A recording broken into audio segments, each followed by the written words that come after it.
বিসমিল্লাহির রহমানির রহিম। আল্লাহর উপর ভরসা করুন এবং তার প্রতি সুধারণা রাখুন, কারণ বান্দা আল্লাহর প্রতি যেমনটা ধারণা করে আল্লাহ তার সাথে ঠিক তেমনি। আল্লাহর ব্যাপারে নিরাশ হবেন না, তার দয়ার প্রতি আশা হারাবেন না। একদিন রসুল সাল্লাল্লাহু আলাইহি ওয়াসাল্লাম মসজিদে এসে আবু উমামাকে বসে থাকতে দেখলেন। তিনি তাকে বললেন, হে আবু উমামা, কোন ব্যাপারটি তোমাকে এই অসময়ে মসজিদে বসিয়ে রেখেছে? জবাবে তিনি বললেন, হে আল্লাহর রসুল সাল্লাল্লাহু আলাইহি ওয়াসাল্লাম, ঋণের বোঝা আর দুশ্চিন্তা আমাকে কাবু করে ফেলেছে। রসুল সাল্লাল্লাহু আলাইহি ওয়াসাল্লাম বললেন, আমি কি তোমাকে এমন কিছু শব্দ শিখিয়ে দিব যেগুলো বললে আল্লাহ তোমার সকল দুশ্চিন্তা দূর করে দিবেন এবং তোমার ঋণ পরিশোধের ব্যবস্থা করে দিবেন? বলো, আল্লাহুম্মা ইন্নী আউযু বিকা মিনাল হাম্মি ওয়াল হাজান ওয়াল আজ্জি ওয়াল কাসাল ওয়াল বুখলি ওয়াল জুবন ওয়া দালাইদ দাইনি ওয়া গালাবাতির রিজাল। অর্থ হল, হে আল্লাহ, নিশ্চয়ই আমি আপনার আশ্রয় নিচ্ছি দুশ্চিন্তা ও দুঃখ থেকে, অপারগতা ও অলসতা থেকে, কৃপণতা ও ভীরতা থেকে, ঋণের ভার ও মানুষদের দমন পীড়ন থেকে। চমৎকার বরকতময় কিছু শব্দের দোয়া, যেগুলো আল্লাহ ফিরিয়ে দেন না। আল্লাহর যেই বান্দাই পূর্ণ বিশ্বাসের সাথে এই কথাগুলো বলবে, আল্লাহ অবশ্যই তার জন্য স্বস্তি আর মুক্তির পথ বের করে দেবেন। আবু উমামাহ বললেন, আমি দোয়াগুলো পড়েছি, ফলে আল্লাহ আমার দুশ্চিন্তা দূর করে দিয়েছেন ও আমার ঋণ পরিশোধ করে দিয়েছেন। আরবিতে আলহাম হল ভবিষ্যৎ নিয়ে এমন চিন্তা যা আপনার মনকে ভারী করে রাখে, আর হাজেন হল অতীতে ঘটে যাওয়া কিছু নিয়ে ব্যথিত হওয়া। এই দোয়ায় দুটি ব্যাপারকেই উল্লেখ করা হয়েছে, অতীতের কষ্ট এবং ভবিষ্যৎ নিয়ে উদ্বেগ। মানুষ প্রকৃতপক্ষে খুবই দুর্বল, তার উপরে একটার পর একটা দুশ্চিন্তার ঝড় বয়ে যায়। সে একটি চিন্তা থেকে বের হতে না হতেই আরেকটি চিন্তা তাকে ঘিরে ফেলে। একটি বিপদ কাটতে না কাটতেই আরেকটি বিপদে পতিত হয়। আল্লাহ বলেন, অর্থাৎ নিশ্চয়ই আমরা মানুষকে কষ্টের মধ্যে সৃষ্টি করেছি এবং এই কষ্ট দুশ্চিন্তা দূর করতে পারেন একমাত্র সেই আল্লাহ, যিনি মানুষকে সৃষ্টি করেছেন। হে আমার ভাই, আল্লাহ আপনার কল্যাণ চেয়েছেন যখন তিনি আপনাকে কোনো বিপদ দ্বারা পরীক্ষা করেন এবং সেই বিপদে ধৈর্য ধারণের তৌফিক দান করেন। আল্লাহ আপনার কল্যাণ চেয়েছেন যখন তিনি আপনাকে পরীক্ষা করেন, ফলে আপনার হৃদয় ভেঙে গিয়ে তার দিকেই ফিরে। আল্লাহ আপনার কল্যাণ চেয়েছেন যখন আপনি আপনার মনকে একমাত্র তার দিকে ফিরিয়ে আপনার সকল দুঃখ কষ্ট তার কাছে একান্তে ব্যক্ত করেন। আর আপনার হৃদয় বলে ওঠে, হে আমার মালিক, আপনি কার কাছে আমাকে ছেড়ে দিচ্ছেন? আপনারই কোনো এক দুর্বল বান্দার কাছে যে আমার প্রয়োজন শুনে বিরক্ত হয়, নাকি এমন এক শত্রুর কাছে যাকে আপনি আমার উপর ক্ষমতা দিয়েছেন? হে আল্লাহ, আপনি ছাড়া এই অসহায় বান্দার ডাকে কে সাড়া দেবে? আপনি তো আপনার নবী আইয়ুব আলাইহিসসালামকে তার রোগ থেকে মুক্তি দিয়েছিলেন। আপনি তো ইউনুস আলাইহিসসালামকে মৃত্যুর মুখ থেকে ফিরিয়ে এনেছিলেন। আপনি তো আপনার বান্দাদের বিপদ আপদ থেকে উদ্ধার করেন। হে আল্লাহ, আমার কোনো কৃতকর্মের কারণে আপনার রহমতের ভাণ্ডার থেকে আমাকে বঞ্চিত করবেন না। তার কাছে দোয়া করতে থাকুন বিনয়ের সাথে, মিনতি করুন, কারণ আল্লাহর কসম, তিনি আপনার প্রতি আপনার নিজের থেকেও বেশি দয়ালু।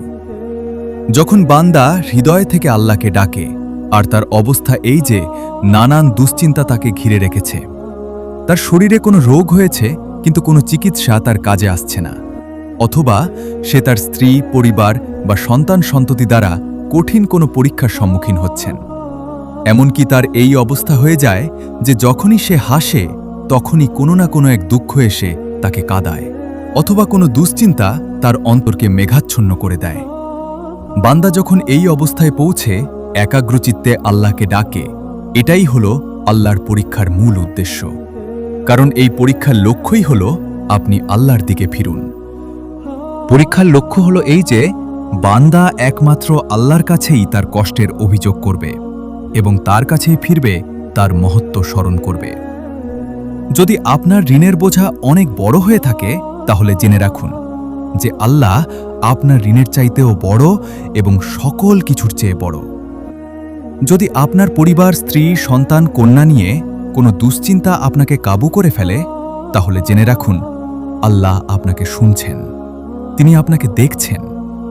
আর বলুন, হে আল্লাহ, আপনি আমার অবস্থা দেখছেন।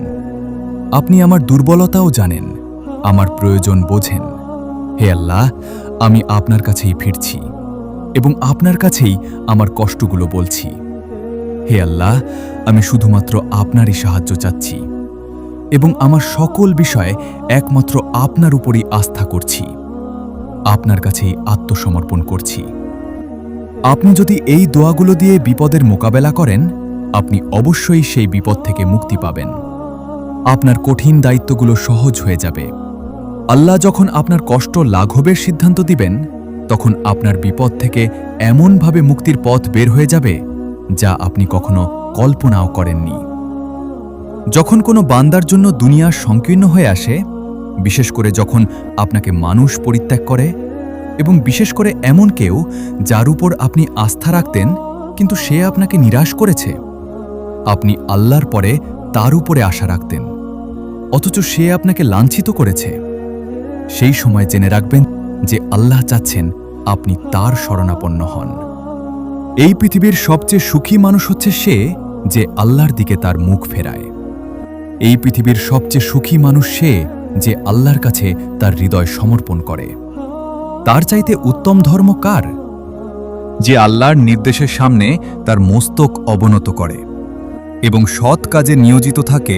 যখন আপনাকে মানুষ লাঞ্ছিত করার চেষ্টা করে, তখন জেনে রাখুন যে সম্মান বা লাঞ্ছনা কোনটাই তাদের হাতে নেই। আর মানুষের কাছে সাহায্য চেয়ে যখন আপনাকে অসম্মানিত হতে হয়, তখন জেনে রাখুন যে তারা তাদের নিজেদেরই কোনো উপকার বা অপকারের কর্তৃত্ব রাখে না। যখন আপনার বিপদ কঠিন হয়ে যায়, যন্ত্রণা তীব্র হয়ে যায়, স্ত্রীর কারণে, পরিবারের কারণে, ভাইয়ের কারণে বা বোনের কারণে বা বন্ধুদের কারণে, যখন মানুষের দেয়া ব্যথায় আপনি দিশেহারা হয়ে যান, তখন মনে রাখবেন যে আপনার একজন মালিক রয়েছে যিনি আপনাকে কখনোই নিরাশ করবেন না। আপনার একজন রব রয়েছেন যিনি সকল অভিযোগ শোনেন, যিনি সবচেয়ে লুকায়িত গোপন বিষয়গুলো জানেন এবং শোনেন। মনে রাখবেন যে আপনার একজন মালিক রয়েছেন যিনি আপনার প্রতি আপনার নিজের নাফসের থেকেও দয়াবান, যিনি আপনাকে ভালোবাসেন, যে আপনি তার কাছেই আশ্রয়ের জন্য ছুটে যান আর তাকেই আপনার দোয়ায় ডাকেন। আল্লাহ আইয়ুব আলাইহিসসালামকে নেয়া কঠিন পরীক্ষার কথা উল্লেখ করে বলেন এবং স্মরণ করুন আইয়ুবের কথা, যখন তিনি তার পালনকর্তাকে আহ্বান করে বলেছিলেন, আমি দুঃখ কষ্টে পতিত হয়েছি এবং আপনি দয়াবানদের চাইতেও সর্বশ্রেষ্ঠ দয়াবান। অতঃপর আল্লাহ বলেন, অতঃপর আমি তার আহ্বানে সাড়া দিলাম এবং তার দুঃখ কষ্ট দূর করে দিলাম এবং তার পরিবারবর্গ ফিরিয়ে দিলাম আর তাদের সাথে তাদের সমপরিমাণ আরও দিলাম আমার পক্ষ থেকে কৃপাবশত। আর এটা এবাদতকারীদের স্মরণ করিয়ে দেওয়ার জন্য উপদেশ স্বরূপ কিছু আলেম বলেছেন, এবাদতকারীদের স্মরণ করিয়ে দেওয়ার জন্য উপদেশ স্বরূপ পবিত্র কোরআনে এই কথাটি উল্লেখ করার উদ্দেশ্য হল এই যে আপনিও যদি আল্লাহকে পূর্ণ বিশ্বাসের সাথে ডাকেন, ঠিক যেভাবে আইয়ুব আলাইহিসসালাম ডেকেছিলেন, তবে আল্লাহও আপনার ডাকে ঠিক তেমনভাবেই সাড়া দিবেন যেভাবে তার নবী আইয়ুব আলাইহিসসালামের দোয়ার জবাব দিয়ে তার এবং তার পরিবারের সকল দুঃখ কষ্ট দূর করে দিয়েছিলেন। সুবহানাল্লাহ। হতে পারে আপনি এখন সুখেই জীবনযাপন করছেন, আপনি আপনার বাড়িতে নিরাপদে আছেন, শারীরিকভাবে সুস্থ আছেন, আপনার দৈনিক রিজিক নিয়ে চিন্তা করতে হয় না। আর এভাবে চলতে থাকতে থাকতেই কোনো এক সময়ে আল্লাহ আপনাকে পরীক্ষা করতে চান।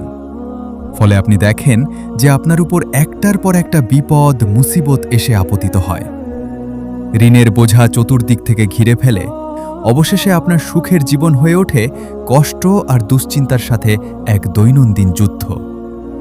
আপনার স্ত্রী অভিযোগ করে, আপনার সন্তান অভিযোগ করে, নানান উদ্বেগ, বিষণ্ণতা আর দুঃখের মাঝে আপনি ডুবে যান। বিস্তৃত এই জমিন আপনার জন্য হয়ে যায় অত্যন্ত সংকীর্ণ, আলোকিত এই পৃথিবী হয়ে যায় আপনার জন্য অন্ধকার। ঠিক তখনই জেনে রাখবেন যে একমাত্র আল্লাহর প্রতি দৃঢ় বিশ্বাসী আপনার জীবনের সংকীর্ণতা দূর করে প্রাচুর্য এনে দিতে পারে, অন্ধকার দূর করে আবার আলোকিত করে দিতে পারে। আপনি জেনে রাখবেন যে আল্লাহ আপনার প্রতি আপনার নিজের থেকেও বেশি দয়াবান। একমাত্র এই বিশ্বাসটাই আপনার সকল দুশ্চিন্তা ও বিষণ্ণতা মুছে দেবে। কে আছে এমন যে আল্লাহর দরজায় দাঁড়িয়েছে কিন্তু আল্লাহ তাকে তাড়িয়ে দিয়েছে? তিনি তো সবচাইতে উদার, মহাদয়ালু, মায়ার সাগর।